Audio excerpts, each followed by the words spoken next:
It don't happen. It don't happen. So finally for Nigeria now, the song what we supposed to dey sing na come and see Nigeria wonder, come and see Tinubu wonder, come and see President wonder, come and see Nigeria wonder. Una go dey wonder wetin make we dey sing like this. So finally, yesterday the presidency came out to tell us that the 35 people that was kidnapped in a service in Kwara State when they were serving God in their church have been released and they have gone to reunite with their family. Yes, that is the good news. That the 35 people that was kidnapped in Kwara State have been released, they have gained their freedom and now they are with their family. They have in fact they are doing after party now. Yes. And also the presidency went further to say 50 out of the about 350 people that was adopted as yes, Niger State, the 50 out of about 350 has also regained their freedom. Now the only thing the presidency failed to tell us that the means and medium in which the release was made, they did not disclose to us. The presidency did not tell us if they made any arrest, if there was a battle between the DSS, the military and the bandits. They didn't tell us if anything of such happened. They didn't tell us if they pay any ransom. They didn't tell us if they do anything. All what they came out to tell us is the victims have been released and they have gone to reunite with their family. And our uncle, the spokesman to the APC and the presidency, the person of Bayo Onanuga, and they call him name make una know say I know say I dey talk. He came out on national TV to say the presidency, look at the statement, he say the presidency contacted the bandits and they released the victim. Now wetin shock me pass be that, I swear to God. So what the man actually came out to tell us in a nutshell that the presidency knows the bandits and they have a cordial relationship. Allegedly o, na wetin he talk o. Make e no be say na my mouth o. I go still play the video una go see am o. Make e no be say na my mouth o.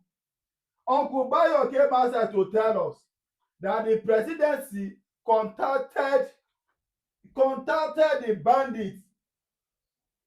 So our uncle, the spokesman to the presidency, Uncle Bayo Anuga, came out to tell us that the presidency contacted the bandits.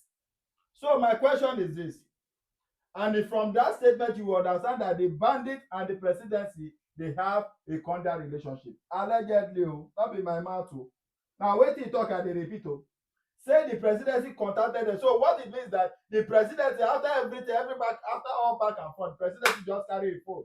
Now he died the bandit number. Now he say, hello, Uncle Bandit, I want you to release those people in your custody. We will talk about that later with immediately effect if you don't want me to beat you. Allegedly, that was what the man said. I'm trying to tell you my own understanding about what he said. So the presidency contacted the bandits and they released the people. Now, if that is me, meaning that you are telling us there is a cordial relationship, I beg, I'm pleading on behalf of my family and Nigeria at large. I beg, make the presidency also drop the number of the bandits so that in case anything happen, we go see call.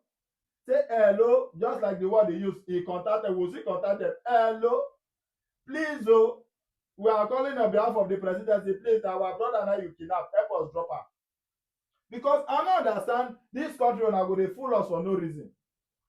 There was nothing like 10 bandits was arrested, maybe 20 bandits was killed, and by the grace of God, or with the help of the military, with the help of the DSS, we were able to rescue the victim. There was nothing like that.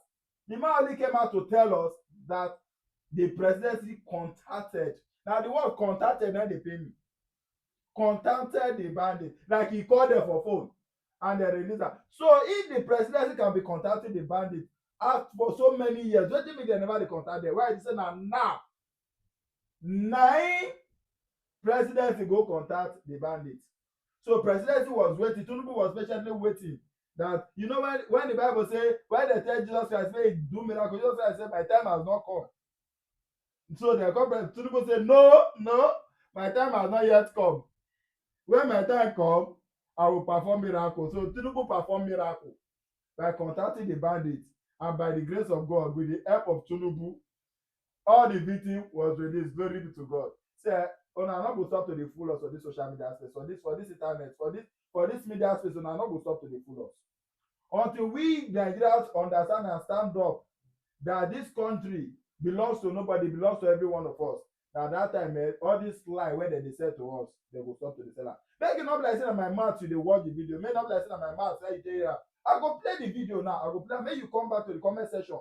Come tell me wetin you think about this video. If wetin the presidency talk, if wetin Bayo dey talk for social media, for inside internet, abi for media, say Tinubu contacted the bandit, if he is right or wetin you feel about am, make you come to the comment section, make you come talk am. I'll be right back. Thank you. To the President on Information and Strategy, Bayo Onanuga. Thank you very much indeed for coming in. Thank you very much, and good evening. Good evening to you. Yeah. First of all, what can you tell us about how the 38 worshippers at that church in Eruku, Kwara State were rescued? Well, I think after the incident happened, and the DSS and the military were involved in the rescue efforts. I think they got in contact with the bandits to release those people unarmed, and I think finally on Sunday they were able to get them out unarmed. So they basically know who they are. Well, and, because when you say rescue them, yeah, did they actually the security physically people, go there and get them out? The security people, they, well, at the risk of revealing how they do their work, they do have a way of tracking these people. Right. So they know what's going on at any point in time. What sometimes restrains them from going after them is the risk of collateral damage. Of course. They go about abducting our people, and they use them as shield, so that they will not be attacked. So they don't just want to be attacking them. They need to be sure that they are not using our people as a kind of a shield. But if the government did not attack them in order to rescue these people, how did they get them released? Because I mean, it seems almost... They got in contact with them. Yeah, but what I'm saying is that it seems almost perverse for the people to abduct people and then a few days later release them. They have a way of contacting them. You mean they paid them money? Not paying them. They know the risk. If they keep those people with them and they're saying release them, they know that the next thing will be for the government to embark on a kinetic action and attack their base. Yeah, but they killed people. But that's risky. That makes if them you attack their criminal. base, you can kill those. No, I understand that. Yeah. But I mean, what people are curious to know, because it is not the government who are directly under threat, it's the people. And the people have to know how you go about doing these things in order to shore up their own defense. I think that's left for the security people to discover. What I know is that they contacted them to release those they have. And they just acquiesced, did they? Because they know the consequence of not acquiescing to government demand, that they should let those people go, so that, because they know that the consequence is that the government will come and pummel them. But does that mean that some kind of a deal was done then to say, because I mean those people killed people, so technically they are, I mean, they should be arrested, tried and prosecuted and face the full wrath of the law. The first thing that government has to do is to get those people freed. Right. And government has achieved its objective. As for the next level of action, it's left for the security people to take. I don't want to second guess them. They know what they have to do. They've taken the precaution to make sure that at least they retrieve those people from there. That's the first thing. So the next line of action is left with, I don't want to be talking about. And that is all issues. The people who were abducted? All of them. Right, all 38 of them. Right. Okay, let's move on from there. What do you know for certain about what happened at that Catholic boarding school in Niger State on Friday? And is there now certainty about the number of people who were kidnapped and the number who have escaped?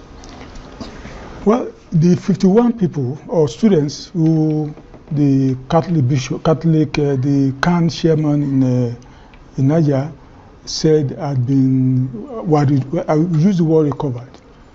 They were not captured by anybody. I learned when the bandits came in the night, the students were running helter skelter, and some of them just nearly ran back to their homes and to go to their parents. So when they first gave the figure of 200, they nearly said 215. Later they said 315, and then later they now say, oh, they've seen 51. They said 50, but the figure we go is that they have 51 of them had been united with their parents, and so on. As at the moment, up to now, the authorities, they are in the dark, and so how many people are really missing? The Nigeria State government or governor asked for the list of students that are missing. Up to now, I don't know what kind of game that the Khan bishop in or the Khan chairman in Nigeria is playing. They are not collaborating with the government. I don't know why they are doing that. Well, that's inexcusable, isn't it? Yeah, I don't know why they are doing that. And even security men, they don't know why they are doing that. Why they are not releasing the names. They want to know how many people are really missing. But as of now, nobody really knows, because the Khan bishop, I keep calling bishop, he was a bishop, but the Khan chairman in Nigeria actually told the principal of that school not to talk to the security people. So that is what is happening in Nigeria. In fact, today, if you read the paper, the governor was saying that nobody is sure what's really happened in that place, and that as of now, it's all speculation that students are missing. Because I said they are not releasing the figure, they are not releasing the names of the people, the students that are missing. Well, I think that might be taking it a stretch too far to suggest that there aren't any children missing. I mean, you said it's speculation. No. What I'm saying, I didn't say. I said the governor. I was quoting the governor saying that because the school, I said, is not collaborating, it's not helping the government. You said students are missing. Let's have their names. You have the register. Let us have their names. Let's know what we are looking for. But as of now, I said there's the Khan chairman of Niger is not helping government. He's not helping the security. Could that be because the government came out firing at them at the outset? Because, I mean, the government said they had told them to close the school, and they failed to do that. Most kidnappings that happen in our country, the DSS normally gets intelligence, and they warn that XYZ could happen. You know, that's what happened in the case of Maga in Kebbi. They had intelligence that these people could hit the school. And in fairness to the governor of the state, he called a security meeting. And it was agreed that soldiers should deploy to that state, to the school. They went there, but mysteriously, as the governor also found out, at 4 a.m. on Monday, they left the school. And just some minutes after, the bandits stormed the school and took away the children.